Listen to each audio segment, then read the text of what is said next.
Isang matinding pagkabigla ang yumanig sa hanay ng elitistang Briton nang, sa edad na 86, biglang binasag ng dating opisyal na si Andrew Parker Bowles ang kanyang katahimikan. Inilantad niya ang madilim na katotohanan sa likod ng kanyang diborsyo noong 1975 kay Reyna Camilla.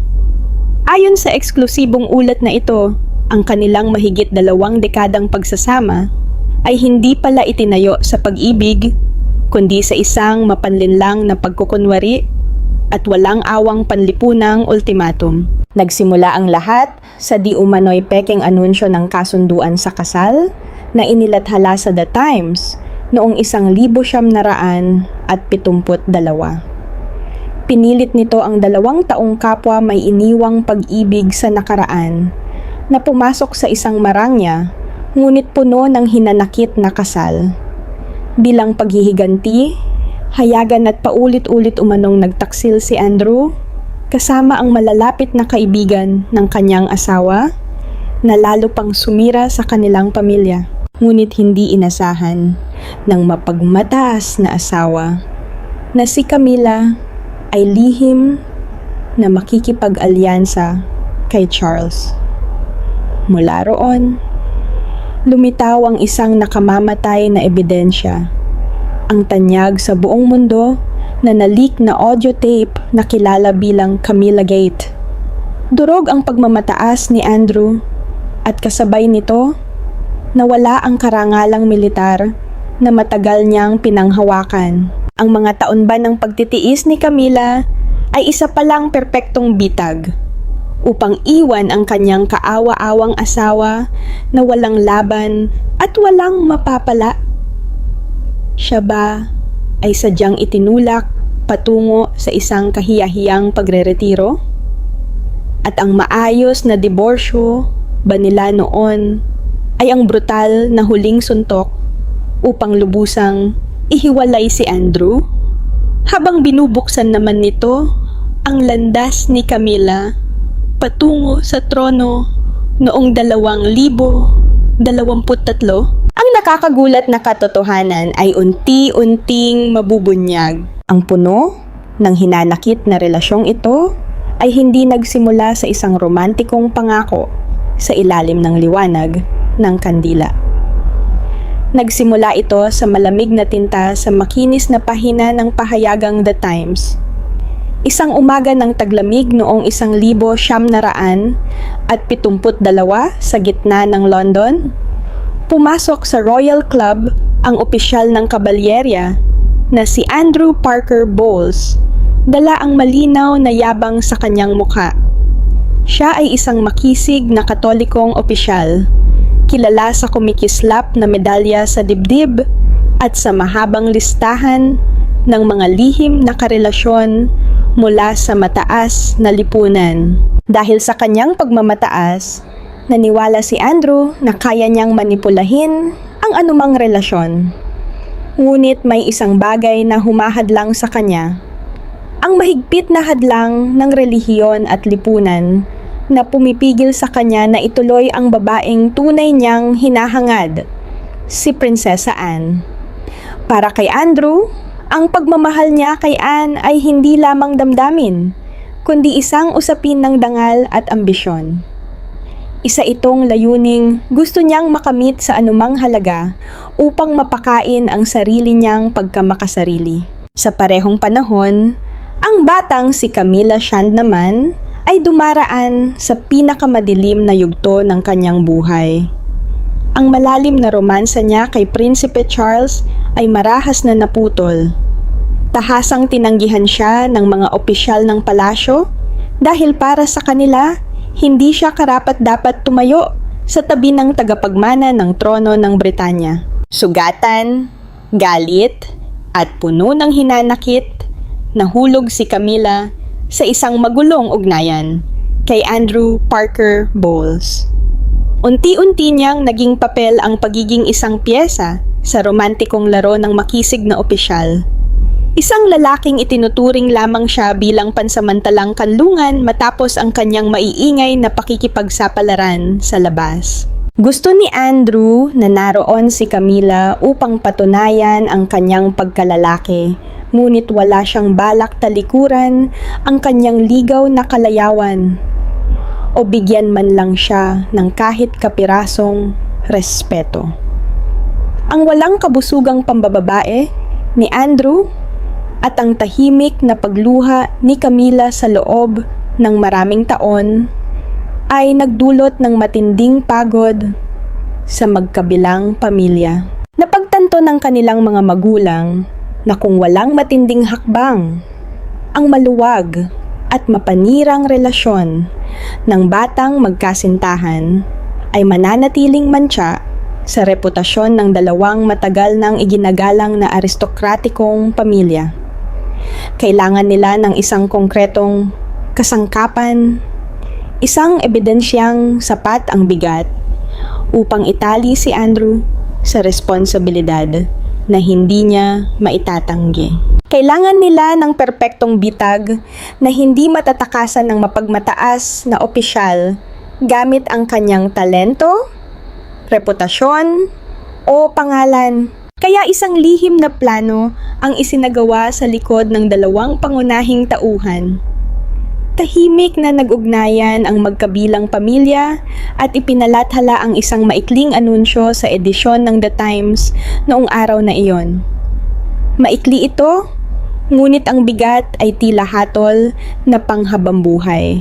Sa itim at makakapal na titik sa puting papel, inanunsyo ang opisyal na pakikipagtipan ng magiging brigadier na si Andrew Parker Bowles at ni Miss Camila Shand.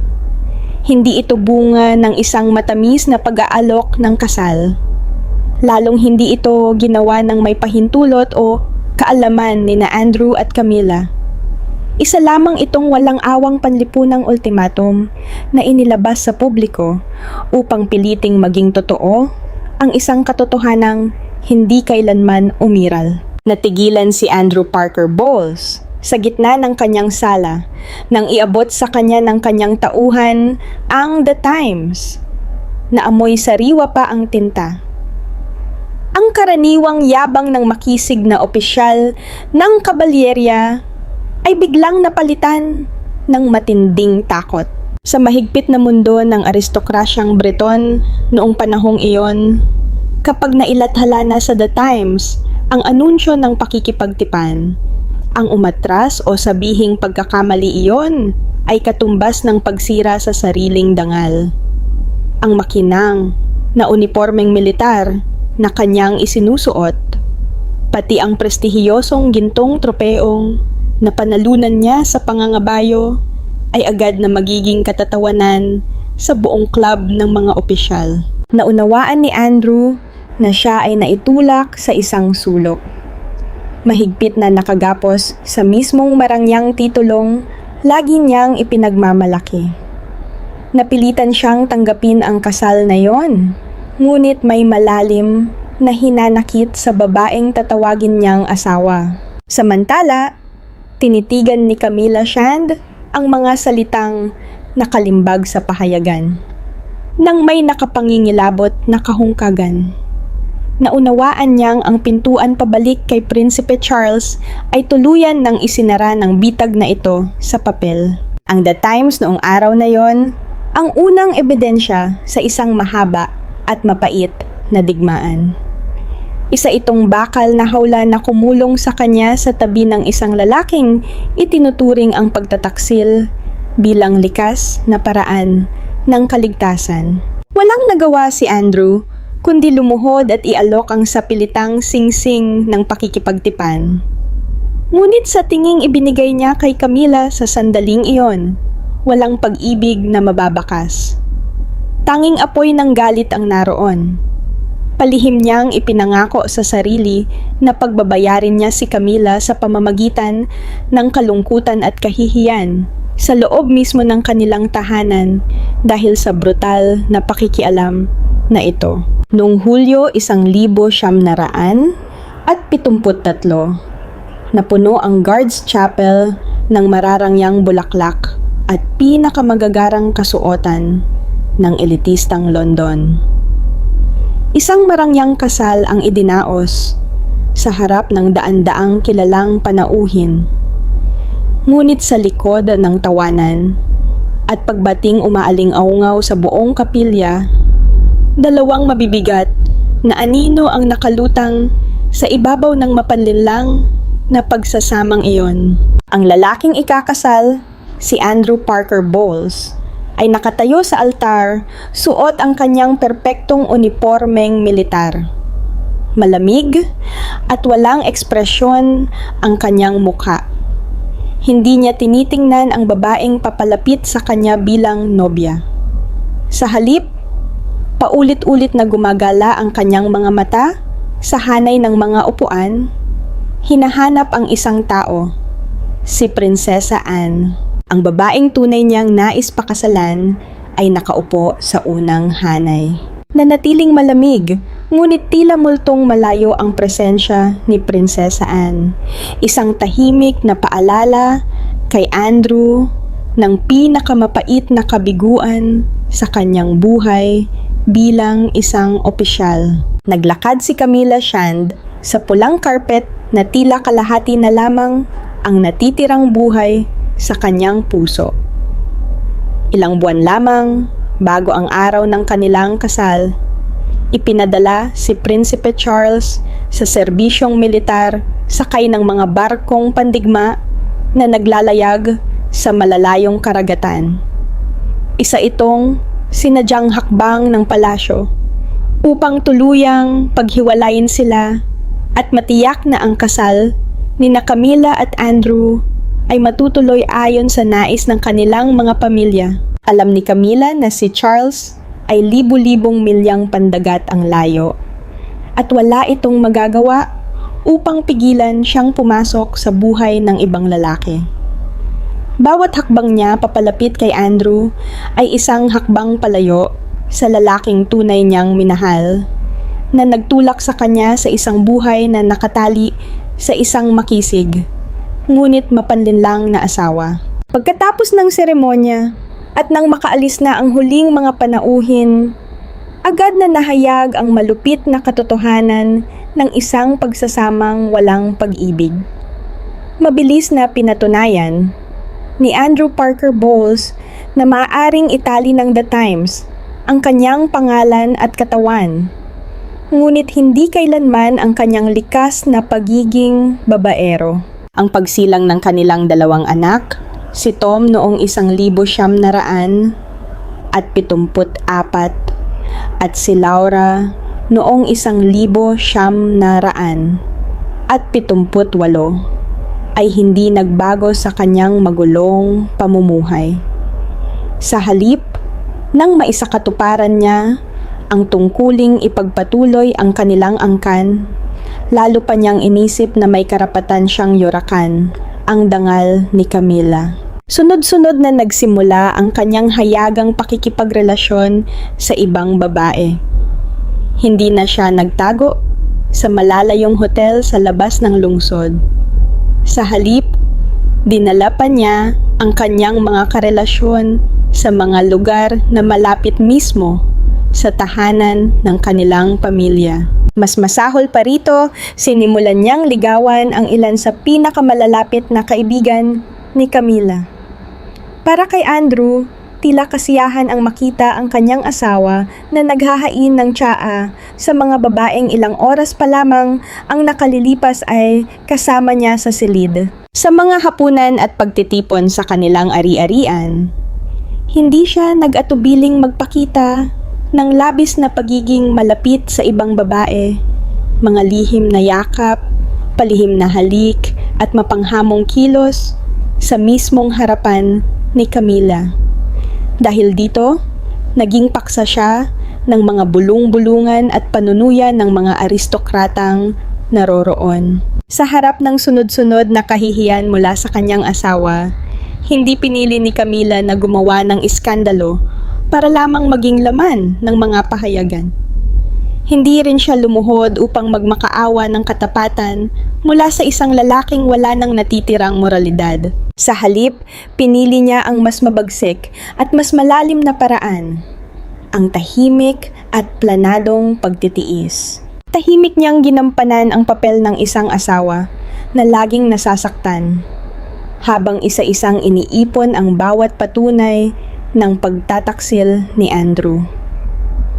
Isinaulo niya ang bawat muka at bawat pangalan ng mga babaeng naging bahagi ng buhay ng kanyang asawa. Ginawa niyang isang entablado ang kanilang tahanan, habang buong yabang na ginagampanan ni Andrew ang papel ng makapangyarihang pinuno. Tahimik namang hinasa ni Camila ang kanyang galit bilang isang matalim na sandata. Naghihintay lamang ng tamang sandali upang magbigay ng isang nakamamatay na dagok na sisira sa reputasyon ng lalaking nagtaksil sa kanya. Pagsapit ng tag-init ng 1986, umabot na sa hangganan ang estratehikong pagtitiis ni Camila Shand. 20 taon ng pagtitiis sa walang hiya at paulit-ulit na pagtataksil ni Andrew, pati na rin ang mapanuyang tingin ng mataas na lipunan, ay humubog sa kanya upang maging isang babaeng may malamig na pag-iisip at pusong halos hindi na marunong masaktan. Habang abala si Andrew sa paghahanap ng panibagong kasiyahan sa labas, nagpasya si Camila na oras na upang baligtarin ang sitwasyon. Sinimulan niya ang isang maingat na hakbang upang alisin ang impluwensya ng kanyang legal na asawa sa sarili nilang tahanan. Muli niyang nilapitan ang dati niyang kasintahan, si Prinsipe Charles, na noong panahong iyon ay nahihirapan din sa isang magulo at malamig na pagsasama kay Prinsesa Diana. Agad na bumalik si Charles sa piling ni Camila, gaya ng isang taong nauuhaw na nakatagpo ng tubig sa gitna ng disyerto. Unti-unting naging pinakamahalagang babae si Camila sa kanyang buhay. Tahimik ngunit maingat nilang ipinagpatuloy ang kanilang relasyon.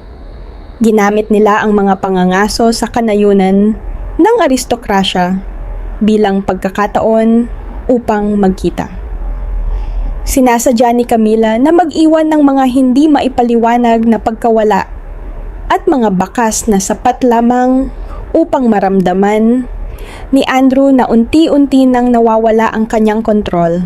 Hindi namamalayan ni Andrew, siya ay unti-unti nang nagiging isang estranghero sa loob mismo ng sarili niyang pamilya. Hindi kayang tanggapin ng mapagmataas na opisyal ng kabalyerya ang pagkawala ng kanyang impluwensya kay Camila.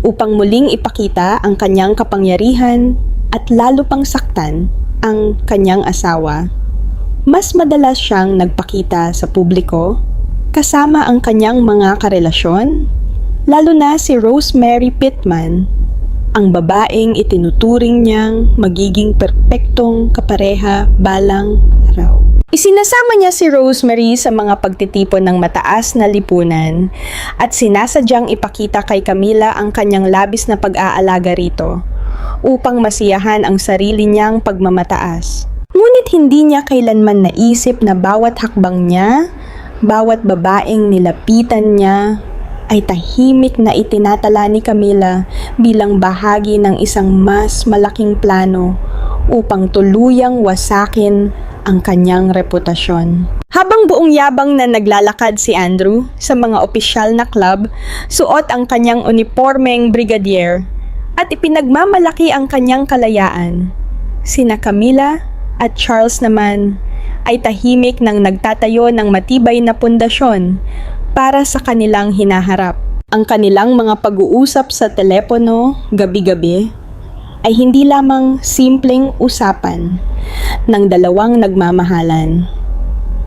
Unti-unti itong naging tahimik na pagkakaunawaan na naglalayong ilayo si Andrew sa pinakamahalagang ugnayan sa loob ng maharlikang pamilya. Ginawa ni Camila ang sarili niyang hindi mapapalitan sa buhay ni Charles, habang dahan-dahang ginagamit ang kanyang nabigong pagsasama kay Andrew bilang isang potensyal na pagsabog sa media na maaaring tuluyang sumira sa dangal ng kanyang asawa. Noong 1992, yumanig sa lipunang Breton ang paglalathala ng aklat ng manunulat na si Andrew Morton na naglantad ng maraming lihim tungkol sa buhay sa loob ng palasyo. Bagamat nakatuon ang aklat sa nabigong pagsasama ni na Charles at Diana, agad ding nadamay sa kontrobersya ang mga pangalan ni na Camilla Shand at Brigadier Andrew Parker Bowles. Nakaupo si Andrew sa kanyang opisina sa kampo ng militar habang nakatitig sa naglalakihang mga pamagat ng balita na naglalantad sa kanyang problemadong buhay mag-asawa. Ang karangalang matagal niyang ipinagmamalaki bilang brigadier ay nagsimulang mabasag sa ilalim ng mapanuring tingin ng kanyang mga kasamahan. Ngunit iyon ay simula pa lamang. Noong Enero 1973, sumabog ang isa sa pinakamalalaking iskandalo sa kasaysayan ng media sa Britanya nang kumalat sa buong mundo ang kilalang audio recording na tinawag na Camilla Gate. Hindi ito isang artikulo o sabi-sabi lamang. Isa itong tunay na recording na naglalaman ng mga pribadong pag-uusap at personal na tinig ng 2 taong sangkot sa kontrobersya.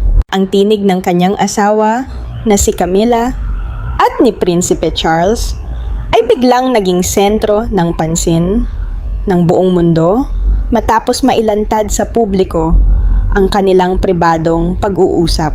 Ang mga sensitibo at napaka-personal na salitang binitiwan ng 2 magkasintahan ay paulit-ulit na ipinalabas sa mga istasyon ng radyo mula London hanggang New York. Dahil dito, ang kasal ni Andrew ay naging paksa ng panunuya ng milyon-milyong tao. Ang dagok na ito ay tumama mismo sa kanyang dangal bilang isang aristokrata. Walang awang niyurakan nito ang karangalang militar na matagal niyang ipinagmamalaki at pinangangalagaan. Sa mata ng publiko, lumitaw si Andrew bilang isang mataas na opisyal na walang nagawa habang ang kanyang asawa ay nagbigay ng pagmamahal at katapatan sa ibang lalaki kahit legal pa silang mag-asawa. Ang mahigpit na disiplina ng hukbong Briton ay hindi nagbibigay ng puwang para sa isang brigadier na maging sentro ng mga iskandalong laman ng mga tabloid araw-araw. Unti-unting nabalaho ang kanyang karera sa militar. Dahil sa galit at matinding kahihiyan, sinubukan ni Andrew Parker Bowles na gumanti at isama si Camilla sa pagbagsak. Lihim siyang nakipag-ugnayan sa dati niyang mga kakilala sa media upang maglabas ng mga dokumentong sisira sa pribadong buhay ni Camilla. Layunin niyang ipakita na isa rin itong babaeng hindi tapat, umaasang maibabalik kahit kaunti ang kanyang nasirang pagkalalaki. Ngunit napakalakas ng epekto ng iskandalong Camilla Gate. Nilamon nito ang lahat ng pagtatangka ni Andrew na ipagtanggol ang sarili. Doon niya lubos na napagtanto na wala na siyang magagawa. Nabitag na siya sa kahihiyang matagal ng tahimik na inihanda ni Camilla. Habang unti-unting gumuho ang kanyang reputasyon at karera sa harap ng buong mundo. Pagsapit ng huling bahagi ng 1974, ang relasyon ni na Andrew Parker Bowles at Camilla Shand ay hindi na lamang isang tahimik na malamig na digmaan. Isa na itong libingang puno ng puot at paghamak. Ang audio tape ng Camilla Gate, na lumabas 2 taon bago nito, ay naging tila isang malupit na asidong tuluyang tumunaw sa natitirang dangal ng brigadier ng kabalyerya. Sa tuwing pumapasok si Andrew sa Royal Officers Club, agad na tumitigil ang mga tawanan at usapan.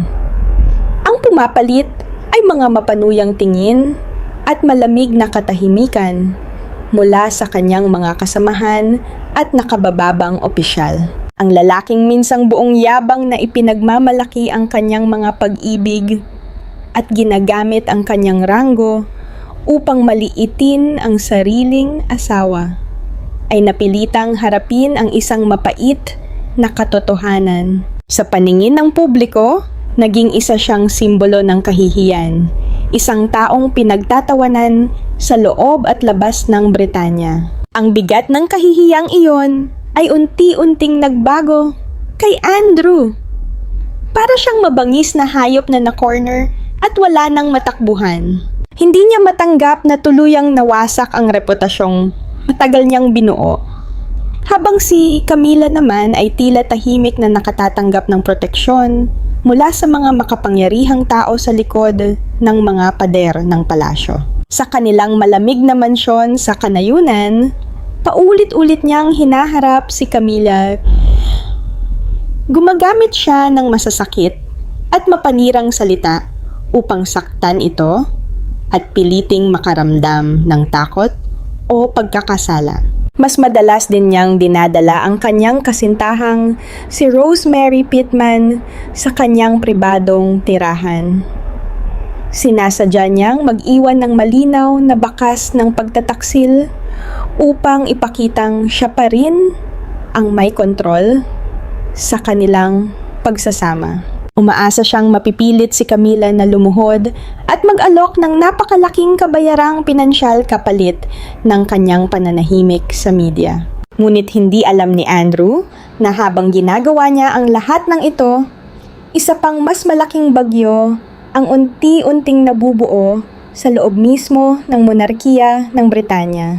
Si Prinsesa Diana na matagal nang nasasaktan dahil sa lihim na relasyon nina Charles at Camilla, ay naghahanda na noon para sa isang panayam na yayanig sa buong mundo. Hindi iyon basta isang panayam sa telebisyon. Isa iyong napakalaking pagsabog na maaaring tuluyang sumira sa reputasyon nina Charles at Camilla. Nang makarating sa maharlikang pamilya, ang balitang malapit nang ipalabas ang panayam ni Diana, agad silang napasailalim sa matinding krisis. Naunawaan nila na kung ilalantad ni Diana ang lahat ng detalye tungkol sa kanilang magulong relasyon, habang patuloy namang naghahanap ng paghihiganti si Andrew Parker Bowles, maaaring tuluyang masira ang imahe at dangal ng buong institusyon ng monarkiya. Dahil dito, mabilis na isinagawa ang isang sistematikong kampanya upang ihiwalay si Andrew.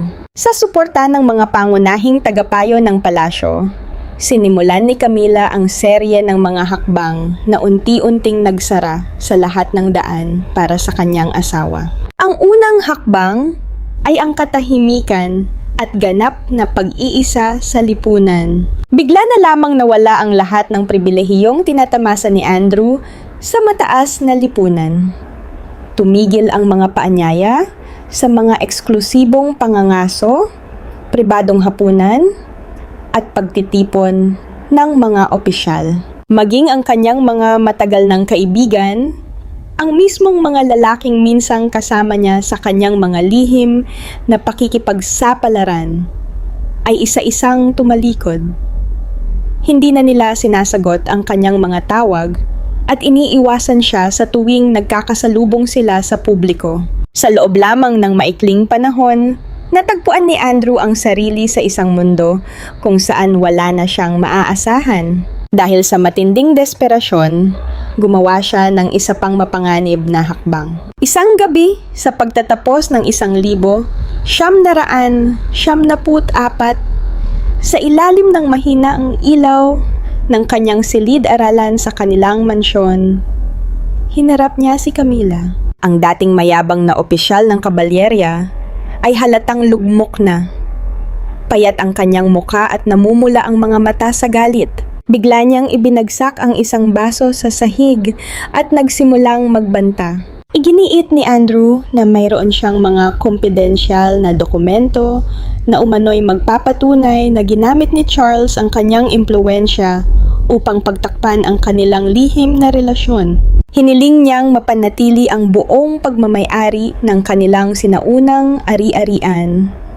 makatanggap ng malaking sustento na konektado sa yaman ni Charles at mapanatili ang isang marangal na posisyon sa mga seremonya ng mataas na lipunan. Kung hindi matutupad ang kanyang mga kahilingan, sinabi niyang dadalhin niya ang lahat ng dokumento sa isang pahayagan bago pa man maipalabas ang panayam ni Diana. Sa kabila ng galit at pagbabanta ng kanyang asawa, nanatiling kalmado si Camilla. Tahimik siyang nakaupo at tinitigan lamang si Andrew ng may malamig at mapanghamak na tingin.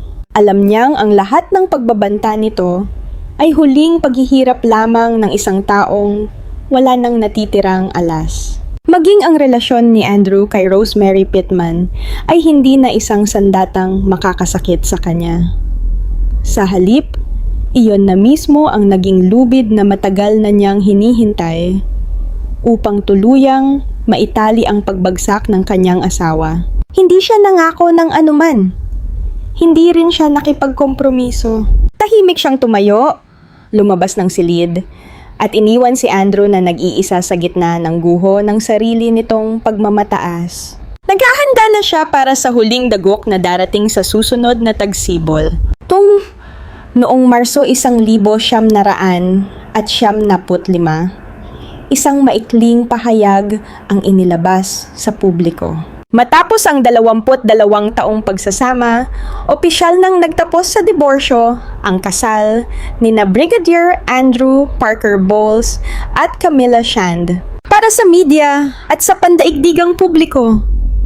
Sa paningin ng publiko noong panahong iyon, ang diborsyo ay itinuring na isang mahinahon at sibilisadong pagtatapos. Isang mapayapang kasunduan sa pagitan ng dalawang taong hindi na kayang magkasundo matapos ang sunod-sunod na iskandalo. Pinuri pa ng media ang pagiging maingat ng magkabilang panig dahil walang lantarang paninirang lumabas sa mga pahayagan, bagay na umaayon sa pamantayan ng aristokrasya ng Britanya. Huminga ng maluwag si Andrew Parker Bowles. Buong kumpiyansa niyang inisip na nagwagi siya ng may dangal dahil malaya na siyang makakasama ang kanyang kasintahang si Rosemary Pittman nang hindi tuluyang nawawala ang kanyang pagkalalaki at dignidad.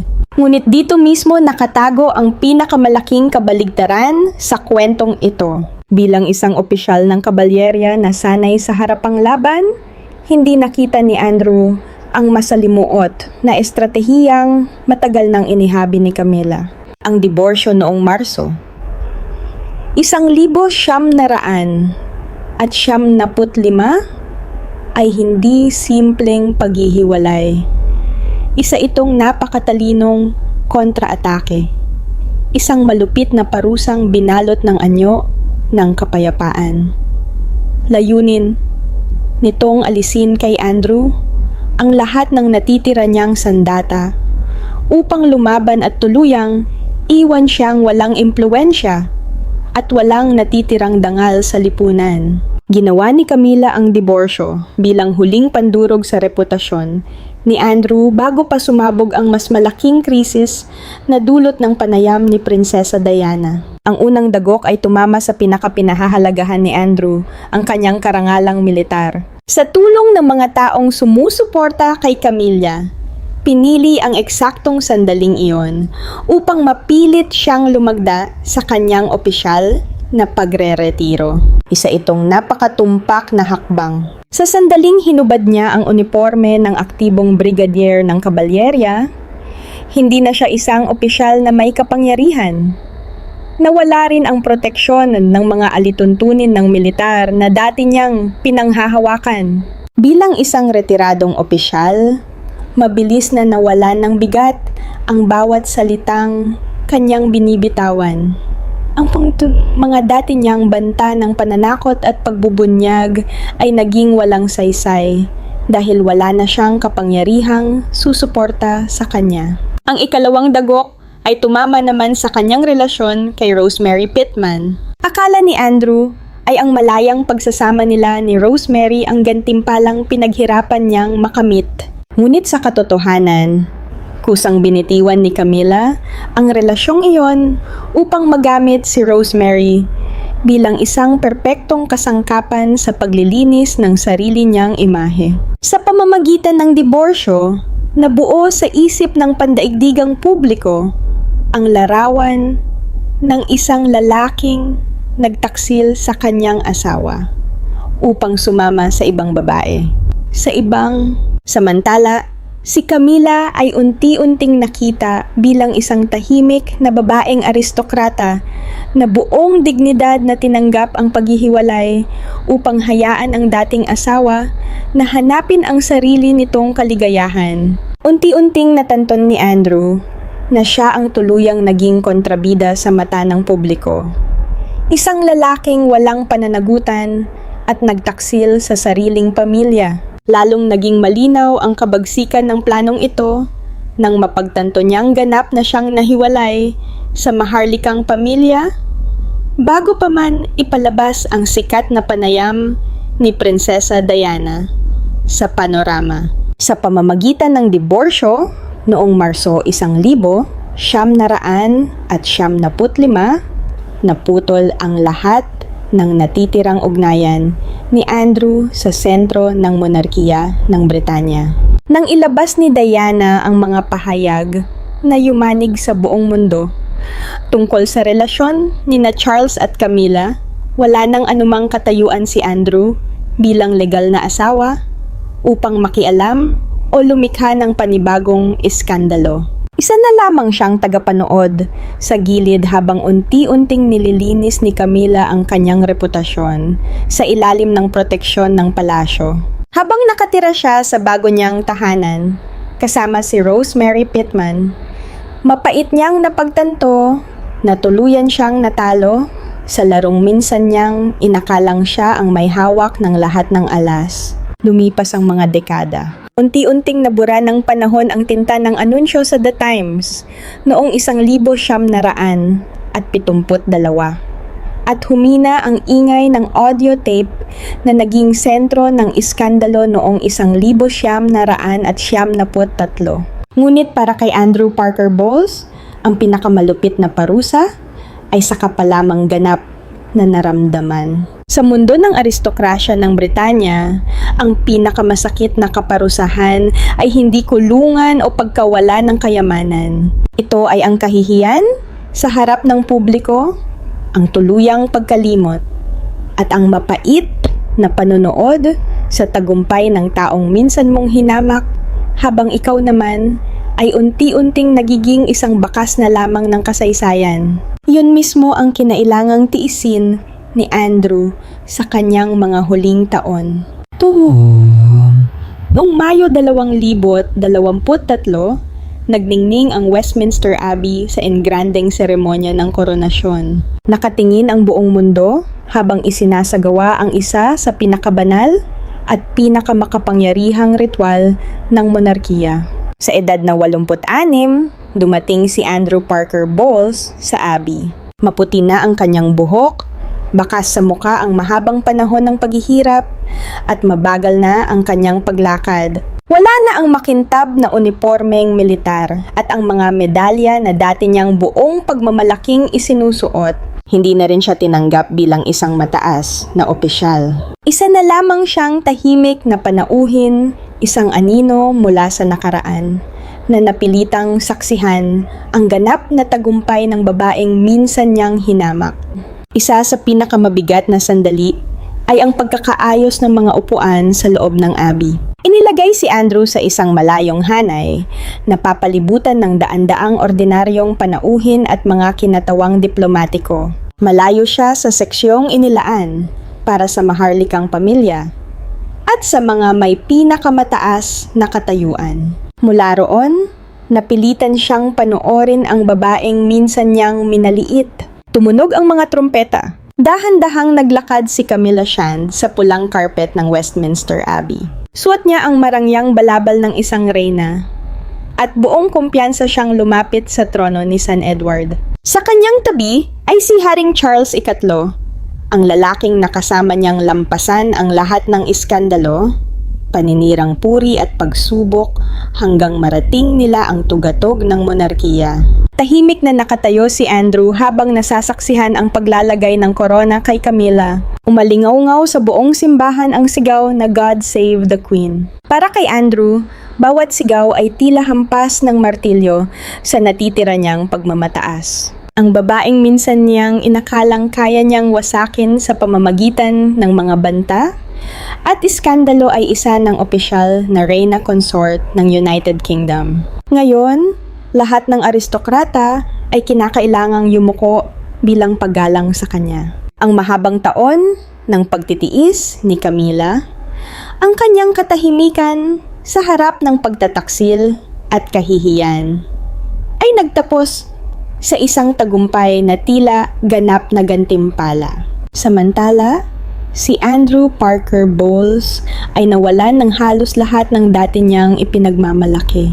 Nawasak ang kanyang reputasyong militar. Nabura ang kanyang dating katayuan sa aristokrasya at ang kanyang pagmamataas bilang lalaki ay nalantad at nayurakan sa harap ng pandaigdigang publiko. Sa edad na 86, matapos pumanaw ang kanyang matagal na kasintahang si Rosemary Pittman, tuluyan na siyang nawala sa sentro ng kapangyarihan. Pero nang ginugol niya ang kanyang mga huling taon sa isang tahimik na buhay kasama ang broadcaster na si Anne Robinson, dala-dala ang alaala ng isang kasal na mula pa sa simula ay puno na ng kapaitan at isang kahihiyang umabot hanggang sa kanyang huling hininga. Samantala, si Reyna Camilla ay patuloy na nakaupo sa trono katabi ng lalaking tunay niyang minahal, si Haring Charles III,